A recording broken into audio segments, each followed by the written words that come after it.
Summary of the life and career of Leonardo da Vinci, universal genius of the Renaissance.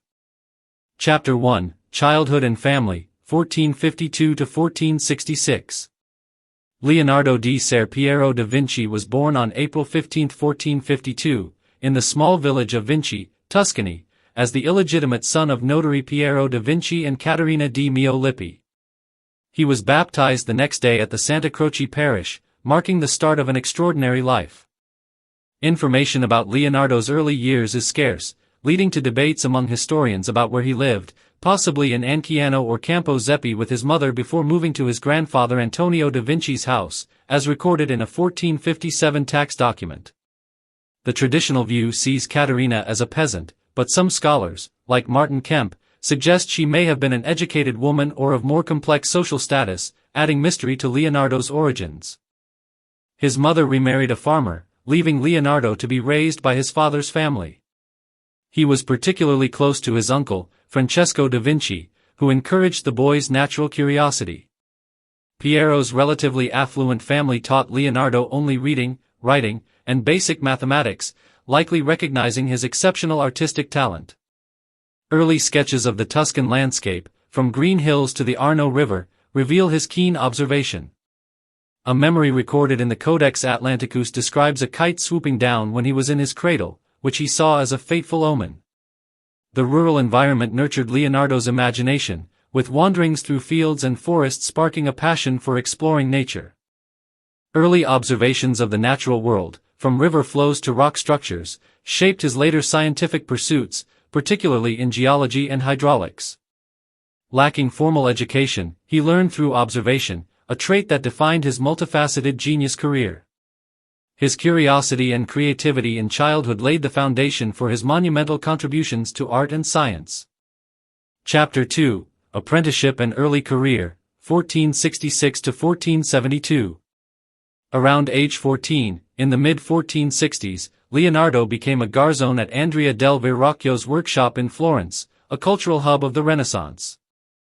Verrocchio's prestigious studio trained Leonardo over 7 years in techniques such as sketching, chemistry, metallurgy, plaster casting, leatherworking, mechanics, woodworking, drawing, painting, sculpting, and modeling.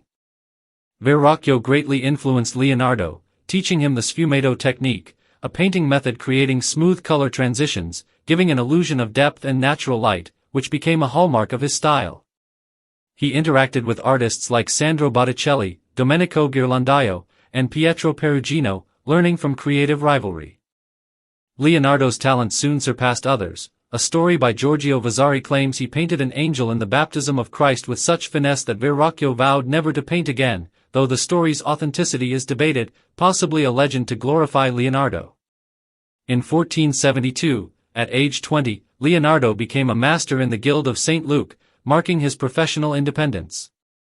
He continued collaborating with Verrocchio, contributing to projects like the Annunciation and refining sfumato. Leonardo began noting scientific ideas, from light phenomena to water movement, in his notebooks, showing curiosity ahead of his time. These apprenticeship years honed not only his artistic skills but also ignited his passion for scientific exploration, from anatomy to natural laws. During this period, he developed an independent lifestyle driven by relentless curiosity, laying the groundwork for later discoveries in mechanics and anatomy. The legacy of this time is the fusion of art and science, shaping him as a multifaceted genius. Chapter 3, First Florence Period, 1472 to 1482. From 1472 to 1482, Leonardo worked primarily in Florence, the center of Christian humanist thought. His earliest documented work is a 1473 pen and ink drawing of the Arno Valley, showcasing exceptional nature observation skills. In 1478, he received his first independent commission for an altarpiece at the St. Bernard Chapel in Palazzo Vecchio, but the work was not completed, possibly due to his perfectionism. In March 1481, the monks of San Donato in Scopito commissioned him to paint the Adoration of the Magi, a complex work with innovative composition showcasing movement and emotion, but it was left unfinished when he moved to Milan in 1482. This piece, though incomplete, is considered a masterpiece with significant artistic value, influencing Renaissance artists like Raphael. In 1476, he he was accused of homosexual conduct with 3 others, a shocking case, but it was dismissed for lack of evidence, possibly due to Medici family intervention. This incident, though unclear, sparked debates about Leonardo's sexuality, a complex and unresolved topic in academia. He joined the Guild of St. Luke, affirming his status as an independent artist. Leonardo began studying optics, anatomy, and mechanics, noting ideas for machines like cranes and irrigation systems in his notebooks. Sketches of birds in flight and water flow show a blend of art and science, foreshadowing later discoveries. During this period, he developed a unique painting style with soft strokes and balanced compositions, influencing artists like Botticelli. Chapter 4, First Milan Period, 1482 to 1499.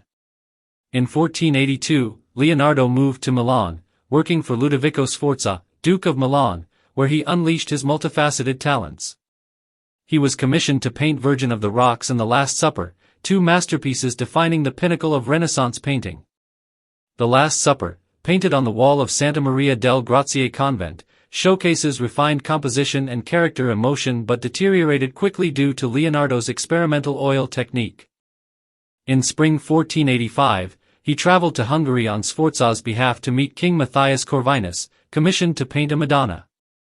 In 1490, he advised on the construction of a cathedral in Pavia with Francesco di Giorgio Martini, sketching the Reggisole of Pavia. Around 1498, he decorated the Sala del Assi in Castello Sforzesco with Trompeloi mulberry tree murals, showcasing spatial creativity. Leonardo worked on the Gran Cavallo, a colossal horse monument, an ambitious project to prove his sculptural and technical prowess, but the metal intended for casting was used for cannons in 1494 due to war, marking the greatest disappointment of his career. He produced thousands of drawings on anatomy, optics, and engineering, from airplanes and tanks to submarines, showcasing visionary imagination. His studies of the heart, muscles, and water flow laid foundations for modern science but were neither published nor widely recognized, leaving him academically isolated. Designs like helicopters and swing bridges, though ignored by his era, anticipated 20th-century inventions, proving he was ahead of his time. This period cemented Leonardo's reputation as an artist and inventor, leaving a monumental legacy. Chapter 5, Second Florence Period, 1500 to 1508. After Sforza's overthrow, Leonardo left Milan for Venice in 1500, working as a military architect and engineer, designing defenses against the Ottoman Empire. He returned to Florence, residing at the Santissima Annunziata Monastery, creating a sketch for Virgin and Child with Saint Anne and Saint John the Baptist, showcasing perfect sfumato with smooth color transitions. In 1502, he served Cesare Borgia, drawing maps of Imola and the Chiana Valley and designing a dam from the sea to Florence, demonstrating superior engineering skills. In 1503, he began painting the Mona Lisa, circa 1503 to 1506, some scholars suggest completion later, around 1510 to 1516, a masterpiece with its enigmatic smile and groundbreaking composition, becoming a global art icon. In January 1504, he joined a committee deciding the placement of Michelangelo's David, reflecting his influence in the art community.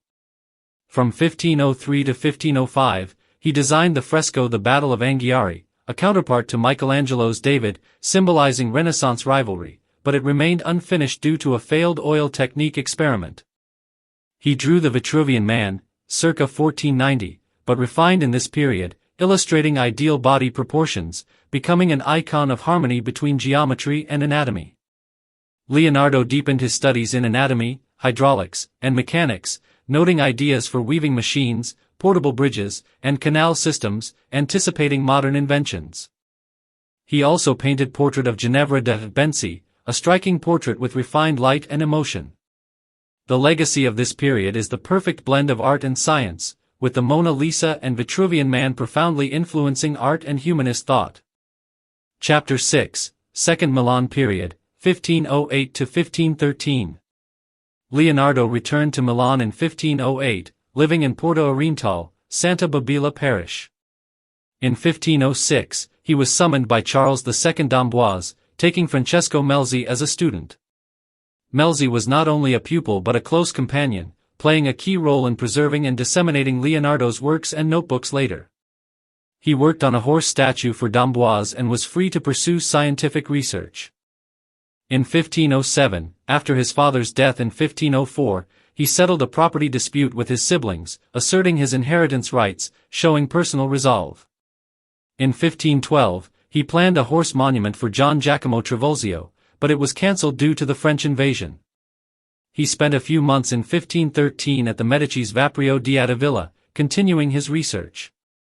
Leonardo focused on anatomy, dissecting corpses to understand body structures, detailing the heart, muscles, and blood vessels, foreshadowing modern medical discoveries.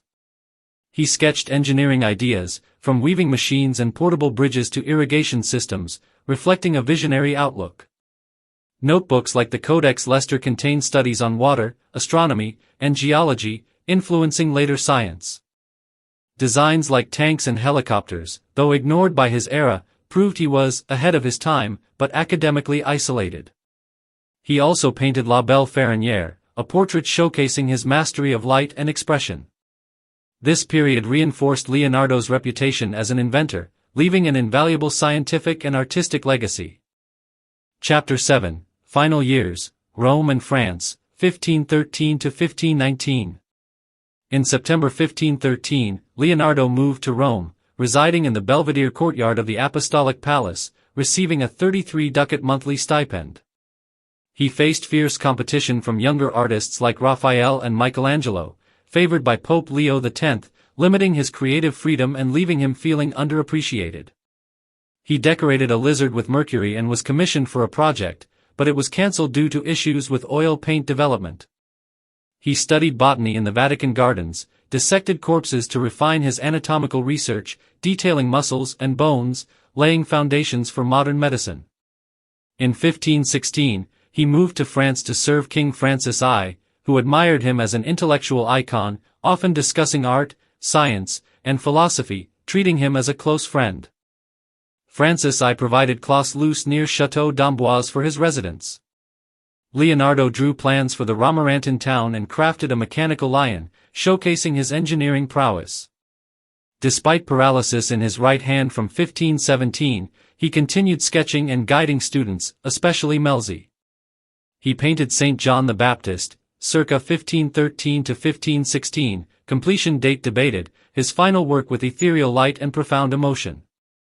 Leonardo died on May 2, 1519, at Clos-Luce, likely from a stroke, leaving a legacy through masterpieces and thousands of drawings. His studies in anatomy, optics, and engineering anticipated modern inventions, from airplanes to armored vehicles, profoundly impacting humanity. Chapter 8, Personal Life and Legacy. Leonardo kept his personal life private, with few authentic records about his relationships, making him an enigmatic historical figure.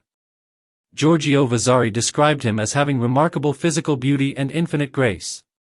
He loved animals, possibly a vegetarian, often buying and freeing caged birds, showing compassion. He befriended mathematician Luca Pacioli, collaborating on Divina Proportion, illustrating it with precise geometric drawings, helping popularize the golden ratio in art and architecture.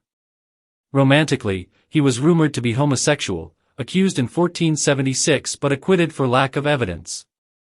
He had close relationships with his student Salai, John Giacomo Caprati, a model for works like St. John the Baptist or Bacchus, though notorious for mischief, and Francesco Melzi, described with affectionate regard.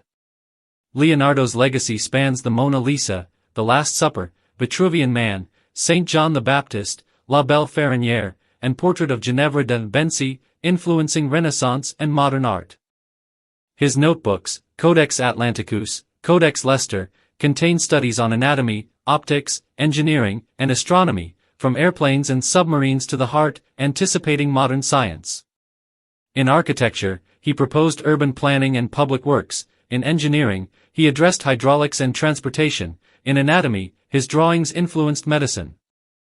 His designs, overlooked in his era, were recognized in the 19th to 20th centuries when scholars discovered his notebook's value, affirming he was ahead of his time. He is the epitome of the Renaissance man, leaving an enduring mark. Chapter 9, The Legacies of Leonardo da Vinci. Leonardo da Vinci was not merely a painter with a few timeless masterpieces but a thinker, scientist, engineer, anatomist, and pioneering innovator far ahead of his time. His career left a legacy not only in renowned paintings but also in thousands of pages of manuscripts, sketches, and studies now collectively known as the codices. His legacy spans art, engineering, anatomy, mechanics, astronomy, geology, urban planning, and biology. In painting, Leonardo left a modest number of works, about 15 to 20 confirmed complete pieces, but each is a landmark. The Mona Lisa, perhaps the world's most famous portrait, captivates with its enigmatic smile, sfumato technique, and refined triangular composition. The Last Supper, though deteriorated, showcases unparalleled expressive power and dynamic composition. Virgin of the Rocks, with versions in the Louvre and London, demonstrates his constant experimentation with light and space to create emotional depth. St. John the Baptist, one of his final works, exudes characteristic mystique. Beyond painting, Leonardo's notebooks are a treasure trove containing thousands of sketches and notes, capturing meticulous observations of nature and revolutionary ideas in science and engineering. The Codex Atlanticus, over 1,100 pages, includes everything from airplane, tank, and swing bridge designs to theories on water movement. The Codex Leicester, owned by Bill Gates, presents reflections on geology, water movement, light, and astronomy. The Codex on the Flight of Birds details his fascination with replicating bird flight, laying groundwork for modern aviation concepts. In anatomy, Leonardo dissected dozens of corpses, producing hundreds of illustrations of muscles, bones, blood vessels, the heart, and internal organs. These drawings are not only remarkably accurate but also aesthetically striking, usable as modern medical references. He was the first to accurately depict the human heart with its chambers and valves. In engineering and mechanics, he designed machines like cranes, weaving looms, gears, a flying screw, considered a precursor to the helicopter, and the earliest self-propelled vehicle model. Though many designs were not built in his time, modern reconstructions show their feasibility and timeless creativity. In architecture, Leonardo proposed an ideal city with canal systems and functional class divisions to prevent disease, foreshadowing modern urban planning. In aesthetics and art theory, he wrote notes on proportion, perspective, light, and structure, reflecting a synthesis of art and science. Leonardo's legacy cannot be measured by quantity but by its interdisciplinary impact and visionary scope. His unfinished sketches and unpublished notebooks, now celebrated, testify to a universal genius, the ideal Renaissance man who redefined the relationship between art, science, and human exploration.